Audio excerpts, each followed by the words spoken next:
Hedda Gabler by Henrik Ibsen. Act I a spacious, handsome, and tastefully furnished drawing room, decorated in dark colors. In the back, a wide doorway with curtains drawn back, leading into a smaller room decorated in the same style as the drawing room. In the right-hand wall of the front room, a folding door leading out to the hall. In the opposite wall, on the left, a glass door, also with curtains drawn back. Through the panes can be seen part of a veranda outside and trees covered with autumn foliage. An oval table with a cover on it and surrounded by chairs stands well forward. In front, by the wall on the right, a wide stove of dark porcelain, a high-backed armchair, a cushioned footrest, and 2 footstools. A settee with a small round table in front of it fills the upper right-hand corner. In front, on the left, a little way from the wall, a sofa. Further back than the glass door, a piano. On either side of the doorway at the back, a whatnot with terracotta and majolica ornaments. Against the back wall of the inner room, a sofa, with a table, and 1 or 2 chairs. Over the sofa hangs the portrait of a handsome elderly man in a general's uniform. Over the table, a hanging lamp with an opal glass shade. A number of bouquets are arranged about the drawing room, in vases and glasses. Others lie upon the tables. The floors in both rooms are covered with thick carpets. Morning light, the sun shines in through the glass door. Introduction from Munich. On June 29, 1890, Ibsen wrote to the Swedish poet, Count Carl Soilsky. Our intention has all along been to spend the summer in the Tyrol again, but circumstances are against our doing so. I am at present engaged upon a new dramatic work, which for several reasons has made very slow progress, and I do not leave Munich until I can take with me the completed first draft. There is little or no prospect of my being able to complete it in July. Ibsen did not leave Munich at all that season. On October 30, he wrote, "At present I am utterly engrossed in a new play. Not one leisure hour have I had for several months."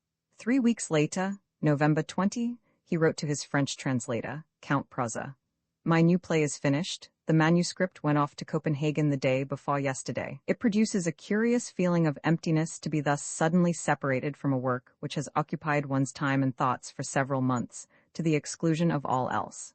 But it is a good thing, too, to have done with it. The constant intercourse with the fictitious personages was beginning to make me quite nervous." To the same correspondent, he wrote on December 4, "The title of the play is Hedda Gabler. My intention in giving it this name was to indicate that Hedda, as a personality, is to be regarded rather as her father's daughter than as her husband's wife. It was not my desire to deal in this play with so-called problems. What I principally wanted to do was to depict human beings, human emotions, and human destinies, upon a groundwork of certain of the social conditions and principles of the present day. So far, we read the history of the play in the official correspondence point, won some interesting glimpses into the poet's moods during the period between the completion of The Lady from the Sea and the publication of Hedda Gabler, are to be found in the series of letters to Fraulein Emily Bardach, of Vienna, published by Dr. George Brands. Point 2. This young lady Ibsen met at Gossensass in the Tyrol in the autumn of 1889. The record of their brief friendship belongs to the history of the master builder rather than to that of Hedda Gabler, but the allusions to his work in his letters to her during the winter of 1889 demand some examination. So early as October 7, 1889, he writes to her, "A new poem begins to dawn in me. I will execute it this winter and try to transfer to it the bright atmosphere of the summer, but I feel that it will end in sadness. Such is my nature." Was this dawning poem Hedda Gabler? Or was it rather the master builder that was germinating in his mind? Who shall say? The latter hypothesis seems the more probable, for it is hard to believe that at any stage in the incubation of Hedda Gabler he can have conceived it as even beginning in gaiety. A week later, however, he appears to have made up his mind that the time had not come for the poetic utilization of his recent experiences. He writes on October 15, "Here I sit as usual at my writing table. Now I would fain work, but am unable to. My fancy, indeed, is very active, but it always wanders away hours. I cannot repress my summer memories, nor do I wish to. I live through my experience again and again and yet again. To transmute it all into a poem, I find, in the meantime, impossible." Clearly, then, he felt that his imagination ought to have been engaged on some theme having no relation to his summer experiences. The theme, no doubt, of Hedda Gabler. In his next letter, dated October 29, he writes, "Do not be troubled because I cannot, in the meantime, create Dichten. In reality, I am forever creating, at any rate, dreaming of something which, when in the fullness of time it ripens, will reveal itself as a creation, Dichtung. On November 19, he says, I am very busily occupied with preparations for my new poem. I sit almost the whole day at my writing table. Go out only in the evening for a little while. The 5 following letters contain no allusion to the play, but on September 18, 1890, he wrote, My wife and son are at present at Riva, on the Lake of Garda, and will probably remain there until the middle of October, or even longer. Thus I am quite alone here, and cannot get away. The new play on which I am at present engaged will probably not be ready until November, though I sit at my writing table daily, and almost the whole day long. Here ends the history of Hedda Gabler, so far as the poet's letters carry us. Its hard, clear outlines, and perhaps somewhat bleak atmosphere, seem to have resulted from a sort of reaction against the sentimental dreamery begotten of his Gossensas experiences. He sought refuge in the chill materialism of Hedda from the ardent transcendentalism of Hilda, whom he already heard knocking at the door. He was not yet in the mood to deal with her on the plane of poetry. 3. Hedda Gabler was published in Copenhagen on December 16, 1890. This was the first of Ibsen's plays to be translated from proof sheets and published in England and America almost simultaneously with its first appearance in Scandinavia. The earliest theatrical performance took place at the Residenztheater, Munich, on the last day of January 1891, in the presence of the poet, Frau Konrad Ramlow, playing the title part. The Lessing Theater, Berlin, followed suit on February 10. Not till February 25 was the play seen in Copenhagen, with Fru Hennings as Hedda. On the following night it was given for the first time in Christiania, the Norwegian Hedda being Frøken Constance Brun. It was this production which the poet saw when he visited the Christiania Theatre for the first time after his return to Norway, August 28, 1891. It would take pages to give even the baldest list of the productions and revivals of Hedda Gabler in Scandinavia and Germany, where it has always ranked among Ibsen's most popular works. The admirable production of the play by Miss Elizabeth Robbins and Miss Marion Lee, at the Vaudeville Theatre, London, April 20, 1891, may rank as the second great step towards the popularization of Ibsen in England, the first being the Charrington Church production of A Doll's House in 1889. Miss Robbins afterwards repeated her fine performance of Hedda many times in London, in the English provinces, and in New York. The character has also been acted in London by Eleonora Duse, and as I write, March 5, 1907, by Mrs. Patrick Campbell. At the Cott Theatre, in Australia and America, Hedda has frequently been acted by Miss Nance O'Neill and other actresses, quite recently by a Russian actress, Madame Alla Nazimova, who, playing in English, seems to have made a notable success both in this part and in Nora. The first French Hedda Gabler was Emile Maude Brands, who played the part at the Vaudeville Theatre, Paris, on December 17, 1891, the performance being introduced by a lecture by M. Jules Lemaitre. In Holland, in Italy, in Russia, the play has been acted times without number. In short, as might easily have been foretold, it has rivaled A Doll's House in worldwide popularity. It has been suggested, for I think without sufficient ground, that Ibsen deliberately conceived Hedda Gabler as an international play, and that the scene is really the West End of any European city. To me, it seems quite clear that Ibsen had Christiania in mind, and the Christiania of a somewhat earlier period than the 90s. The electric cars, telephones, and other conspicuous factors in the life of a modern capital are notably absent from the play. There is no electric light in Secretary Folk's villa. It is still the habit for ladies to return on foot from evening parties, with gallant swains escorting them.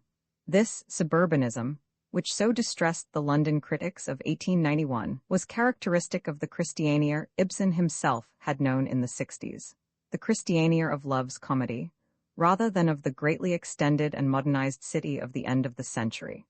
Moreover, Lovborg's allusions to the fjord and the suggested picture of Sheriff Elvsted, his family and his avocations are all distinctively Norwegian. The truth seems to be very simple. The environment and the subsidiary personages are all thoroughly national, but Hedda herself is an international type, a product of civilization by no means peculiar to Norway. We cannot point to any individual model or models who sat to Ibsen for the character of Hedda. 5. The late Grant Allen declared that Hedda was nothing more nor less than the girl we take down to dinner in London 19 times out of 20. In which case Ibsen must have suffered from a superfluity of models, rather than from any difficulty in finding one. But the fact is that in this, as in all other instances, the word model must be taken in a very different sense from that in which it is commonly used in painting. Ibsen undoubtedly used models for this trait and that, but never for a whole figure. If his characters can be called portraits at all, they are composite portraits. Even when it seems pretty clear that the initial impulse towards the creation of a particular character came from some individual, the original figure is entirely transmuted in the process of harmonization with the dramatic scheme. We need not, therefore, look for a definite prototype of Hedda, but Dr. Brands shows that two of that lady's exploits were probably suggested by the anecdotic history of the day. Ibsen had no doubt heard how the wife of a well-known Norwegian composer, in a fit of raging jealousy excited by her husband's prolonged absence from home, burnt the manuscript of a symphony which he had just finished. The circumstances under which Hedda burns Lovborg's manuscript are, of course, entirely different and infinitely more dramatic. But here we have merely another instance of the dramatization or poetization of the raw material of life. Again, a still more painful incident probably came to his knowledge about the same time. A beautiful and very intellectual woman was married to a well-known man who had been addicted to drink, but had entirely conquered the vice. One day, a mad whim seized her to put his self-mastery and her power over him to the test. As it happened to be his birthday, she rolled into his study a small keg of brandy, and then withdrew. She returned some time afterwards to find that he had broached the keg, and lay insensible on the floor. In this anecdote, we cannot but recognize the germ, not only of Hedda's temptation of Lovborg, but of a large part of her character. Thus, says Dr. Brands, out of small and scattered traits of reality, Ibsen fashioned his close-knit and profoundly thought-out works of art. For the character of Eilert Lovborg, again, Ibsen seems unquestionably to have borrowed several traits from a definite original. A young Danish man of letters, whom Dr. Brands calls home, was an enthusiastic admirer of Ibsen, and came to be on very friendly terms with him. One day, Ibsen was astonished to receive, in Munich, a parcel addressed from Berlin by this young man, containing, without a word of explanation, a packet of his Ibsen's letters and a photograph which he had presented to home. Ibsen brooded and brooded over the incident, and at last came to the conclusion that the young man had intended to return her letters and photograph to a young lady to whom he was known to be attached, and had in a fit of aberration mixed up the two objects of his worship. Some time after, Home appeared at Ibsen's rooms. He talked quite rationally, but professed to have no knowledge whatever of the letter incident, though he admitted the truth of Ibsen's conjecture that the belle dame sans merci had demanded the return of her letters and portrait. Ibsen was determined to get at the root of the mystery, and a little inquiry into his young friend's habits revealed the fact that he broke his fast on a bottle of port wine, consumed a bottle of Rhine wine at lunch, of Burgundy at dinner, and finished off the evening with 1 or 2 more bottles of port. Then he heard, too, how, in the course of a night's carouse, Home had lost the manuscript of a book, and in these traits he saw the outline of the figure of Eilert Lovborg. Some time elapsed, and again Ibsen received a postal packet from Home. This one contained his will, in which Ibsen figured as his residuary legatee, but many other legatees were mentioned in the instrument, all of them ladies, such as Fraulein Alma Rothbart of Bremen and Fraulein Elise Crawshaw of Berlin. The bequests to these meritorious spinsters were so generous that their sum considerably exceeded the amount of the testator's property.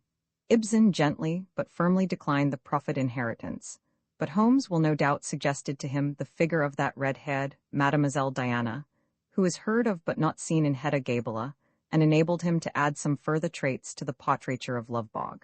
When the play appeared, Home recognized himself with glee in the character of the bibulous man of letters, and thereafter adopted Eilert Lovborg as his pseudonym. I do not, therefore, see why Dr. Brands should suppress his real name, but I willingly imitate him in erring on the side of discretion. The poor fellow died several years ago. Some critics have been greatly troubled as to the precise meaning of Hedda's fantastic vision of Lovborg, with vine leaves in his hair. Surely this is a very obvious image or symbol of the beautiful, the ideal aspect of Bacchic elation and revelry. Antique art, or I am much mistaken, shows us many figures of Dionysus himself and his followers with vine leaves entwined their hair. To Ibsen's mind, at any rate, the image had long been familiar. In Peer Gynt, Act Roman 4, SC 8, when Peer, having carried off Anitra, finds himself in a particularly festive mood, he cries, "Were there vine leaves around, I would garland my brow." Again, in Emperor and Galilean PT, Roman 2, Act 1, where Julian, in the procession of Dionysus, impersonates the god himself, it is directed that he shall wear a wreath of vine leaves. Professor Dietrichson relates that among the young artists whose society Ibsen frequented during his first years in Rome, it was customary, at their little festivals, for the revelers to deck themselves in this fashion. But the image is so obvious that there is no need to trace it to any personal experience. The attempt to place Hedda's vine leaves among Ibsen's obscurities is an example of the firm resolution not to understand which animated the criticism of the 90s. Dr. Brands has dealt very severely with the character of Eilert Lovborg, alleging that we cannot believe in the genius attributed to him. But where is he described as a genius? The poet represents him as a very able student of sociology. But that is quite a different thing from attributing to him such genius as must necessarily shine forth in every word he utters. Dr. Brands, indeed, declines to believe even in his ability as a sociologist, on the ground that it is idle to write about the social development of the future.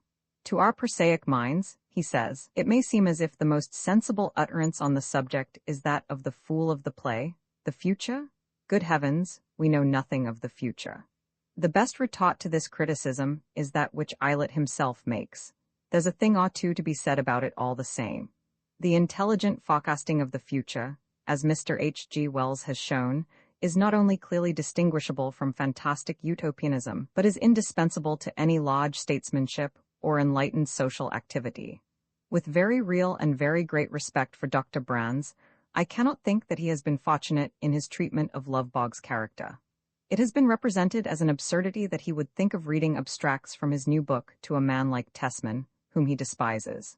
But though Tesman is a ninny, he is, as Hedda says, a specialist. He is a competent, plodding student of his subject. Lovborg may quite naturally wish to see how his new method, or his excursion into a new field, strikes the average scholar of the Tesman type. He is, in fact, trying it on the dog, neither an unreasonable nor an unusual proceeding. There is, no doubt, a certain improbability in the way in which Lovborg is represented as carrying his manuscript around, and especially in Mrs. Elvsted's production of his rough draft from her pocket. But these are mechanical trifles, on which only a niggling criticism would dream of laying stress. Of all Ibsen's works, Hedda Gabler is the most detached, the most objective, a character study pure and simple. It is impossible, or so it seems to me, to extract any sort of general idea from it. One cannot even call it a satire, unless one is prepared to apply that term to the record of a case in a work of criminology. Reverting to Dumas's dictum that a play should contain a painting, a judgment, an ideal, we may say the Hedda Gabler fulfills only the first of these requirements. The poet does not even pass judgment on his heroine. He simply paints her full-length portrait with scientific impassivity. But what a portrait! How searching in insight, how brilliant in coloring, how rich in detail. Grant Allen's remark, above quoted, was of course a whimsical exaggeration. The Hedda type is not so common as all that, else the world would quickly come to an end. But particular traits and tendencies of the Hedda type are very common in modern life, and not only among women. Hyperesthesia lies at the root of her tragedy. With a keenly critical, relentlessly solvent intelligence, she combines a morbid shrinking from all the gross and prosaic detail of the sensual life. She has nothing to take her out of herself, not a single intellectual interest or moral enthusiasm. She cherishes, in a languid way, a petty social ambition, and even that she finds obstructed and baffled. At the same time, she learns that another woman has had the courage to love and venture all, where she, in her cowardice, only hankered and refrained. Her malign egoism rises up uncontrolled, and calls to its aid her quick and subtle intellect. She ruins the other woman's happiness, but in doing so incurs a danger from which her sense of personal dignity revolts. Life has no such charm for her that she cares to purchase it at the cost of squalid humiliation and self-contempt.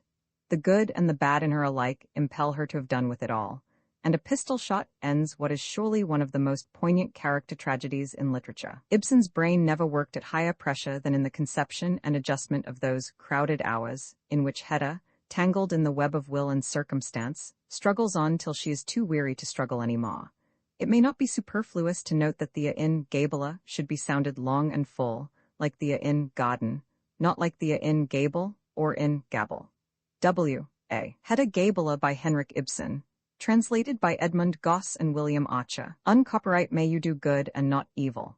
May you find forgiveness for yourself and forgive others. May you share freely, never taking more than you give. Copyright pages exist to tell you that you can't do something.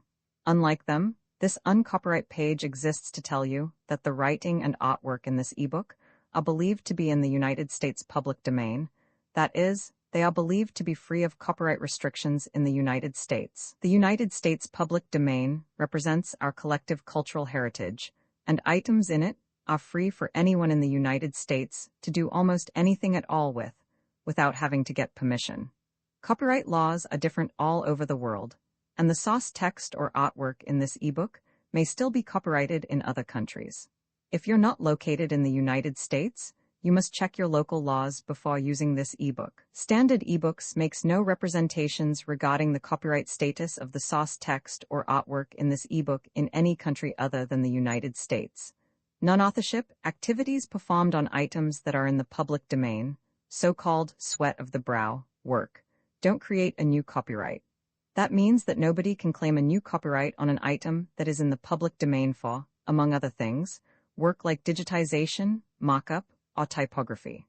Regardless, the contributors to this ebook released their contributions under the terms in the CC 01.0 Universal Public Domain dedication, thus dedicating to the worldwide public domain all of the work they've done on this ebook, including but not limited to metadata, the title page, imprint, colophon, this uncopyright, and any changes or enhancements to, or mock-up on, the original text and artwork. This dedication doesn't change the copyright status of the source text or artwork. We make this dedication in the interest of enriching our global cultural heritage, to promote free and libre culture around the world, and to give back to the unrestricted culture that has given all of us so much. Table of Contents Landmarks. Act Roman II. The room at the Tesmans as in the first act, except that the piano has been removed, and an elegant little writing table with the bookshelves put in its place. A smaller table stands near the sofa on the left. Most of the bouquets have been taken away. Mrs. Elvsted's bouquet is upon the large table in front. It is afternoon. Act Roman III. The room at the Tesmans. The curtains are drawn over the middle doorway and also over the glass door. The lamp, half turned down and with a shade over it, is burning on the table. In the stove, the door of which stands open, there has been a fire, which is now nearly burnt out. Act Roman IV. The same rooms at the Tesmans. It is evening. The drawing room is in darkness. The back room is light by the hanging lamp over the table. The curtains over the glass door are drawn close. Colophon Hedda Gabler was published in 1890 by Henrik Ibsen. It was translated from Danish in 1891 by Edmund Goss and William Archer. This ebook was produced for Standard Ebooks by Asha Smith, and is based on a transcription produced in 2003 by Douglas Levy and David Widger for Project Gutenberg, and on digital scans from the Internet Archive. The cover page is adapted from Trompe l'Oeil with Pistols, a painting completed in 1672 by Connolly's Nobitus Jasprects. The cover and title pages feature the League Spaten and Sots Mill Gaudi typefaces created in 2014 and 2009 by the League of Movable Type. This edition was released on July 8, 2025, 6:52 p.m., and is based on revision A9 DC 828. The first edition of this ebook was released on May 4, 2021, 1:52 a.m. You can check for updates to this ebook, view its revision history, or download it for different e-reading systems at standardbooksorg/ebooks/henrikibsen/Hedda Gabler/Edmund Goss William Archer. The volunteer-driven Standard eBooks project relies on readers like you to submit typos, corrections, and other improvements. Anyone can contribute at Standard Booksorg. Dramati's Persony George Tesman, 6 Hedda Tesman, his wife Miss Juliana Tesman, his aunt Mrs. Elvsted Judge 7 Brack Islet Lervbog Berta, Servant at the Tesmans, the scene of the action is Tesmans Villa, in the West End of Christiania, and notes letters 214, 216, 217, 219. Right in the Ibsen volume of Die Literatur Berlin. Right Dr. Julius Elias, New Deutsche Rundschau, December 1906, p. 1462, makes the curious assertion that the character of Thea Elvsted was in part borrowed from this Gossensasse Hildetypus. It is hard to see how even Jibes' ingenuity could distill from the same flower two such different essences as Thea and Hilda. Right, see article by Hermann Bang in New Deutsche Rundschau, December 1906, p. 1495. Right, Dr. Brahm, New Deutsche Rundschau, December 1906, p. 1422, says that after the first performance of Hedda Gabler in Berlin, Ibsen confided to him that the character had been suggested by a German lady whom he met in Munich, and who did not shoot but poisoned herself. Nothing more seems to be known of this lady. See, too, an article by Julius Elias in the same magazine, p. 1460. Right, Tesman, whose Christian name in the original is Georgian, is described as Stipendiat I Kulturhistorie, that is to say, the holder of a scholarship for purposes of research into the history of civilization. Right in the original Assessa. Right pronounce Riena. Right in the original Statsredind Volksvilla, showing that it had belonged to the widow of a cabinet minister. Right do equals thou, Tesman means, if you could persuade yourself to tutoyer her. Right do equals thou. Right pronounce Torah and Tea. Right Mrs. Elvsted here uses the formal pronoun da, whereupon Hedda rebukes her. In her next speech Mrs. Elvsted says do. Right, bagveg means both backways and underhand causes.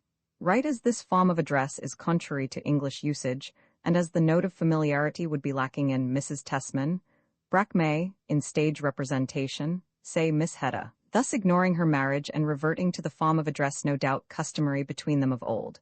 Right, he uses the familiar do. Right, from this point on would Lervbog use the formal da. Right, in this speech he once more says do. Hedda addresses him throughout as da. Right, Enist hain I curven, a proverbial saying. Right, literally, that you burn for me. Right, Hedda Gabler, imprint this ebook is the product of many hours of hard work by volunteers for standard ebooks, and builds on the hard work of other literature lovers made possible by the public domain. This particular ebook is based on a transcription from Project Gutenberg and on digital scans from the Internet Archive. The source text and artwork in this ebook are believed to be in the United States public domain. That is, they are believed to be free of copyright restrictions in the United States. They may still be copyrighted in other countries, so users located outside of the United States must check their local laws before using this ebook. The creators of, and contributors to, this ebook dedicate their contributions to the worldwide public domain via the terms in the CC 01.0 Universal Public Domain Dedication. For full license information, see the uncopyright at the end of this ebook. Standard eBooks is a volunteer-driven project that produces ebook editions of public domain literature using modern typography, technology, and editorial standards, and distributes them free of cost. You can download this and other ebooks carefully produced for true book lovers at standardbooks.org.